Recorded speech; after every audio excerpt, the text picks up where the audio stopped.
I coached the track team, did a little coaching of cross country as well, and that kept me out and being active. As you know, a lot of my athletic, I guess, prowess came from you, kind of watching you be an athlete throughout your adult life, and it made me want to go out and pursue that myself. After many years of, running and doing a lot of activity like that, basketball and such, I found myself a lot of knee problems. So the knee issues started to stack up. I ended up having 2 or 3 surgeries actually, and on the third one, the doctor said I got to find something else to do. And I asked for a suggestion. His suggestion was bicycling, and so I got on a bicycle back in 2008 and haven't stopped since.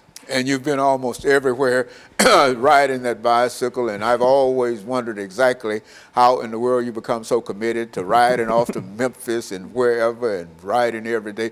But of course you became involved in it, and I think that you've been involved. When did you first start bicycling as such? Well, I've always had a bike growing up. Always loved to ride road bikes. Not done much mountain biking, but to ride on road bikes was something that I'd always done. So I'd always ridden around Nashville. That was my mode of transportation. Didn't really have an automobile, so I would ride everywhere.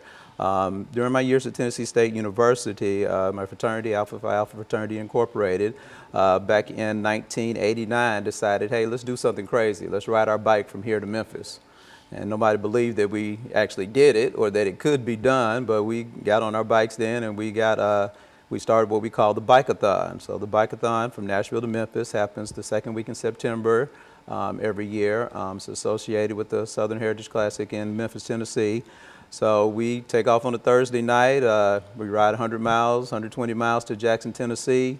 We spend a couple hours there, get a little rest, and then we get up and ride the rest of the 60 miles into Memphis. And we've done that continuously every year since 1989. So I was one of the founding members there to start that, and that kind of got my interest in, well, I can, don't have to ride just around Davidson County. I can ride all over the United States. So that was kind of my start. So did that for a few years. Then again, after the knee issues came up and decided that I wanted to look for something bigger and better.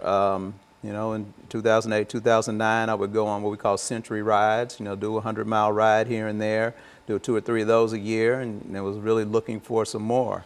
And so I stumbled across the Fuller Center organization in 2013, I believe, and saw that they had something where they would ride all the way across the country, and thought that that would be something that would be really challenging for me, and wanted to see if I could pursue that.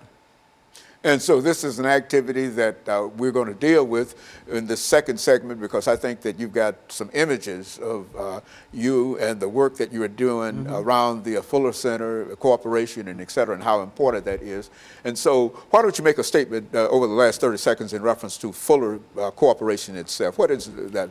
The Fuller Center for Housing was founded by Millard and Linda Fuller. They're the same persons who started the Habitat for Humanity back in 1976.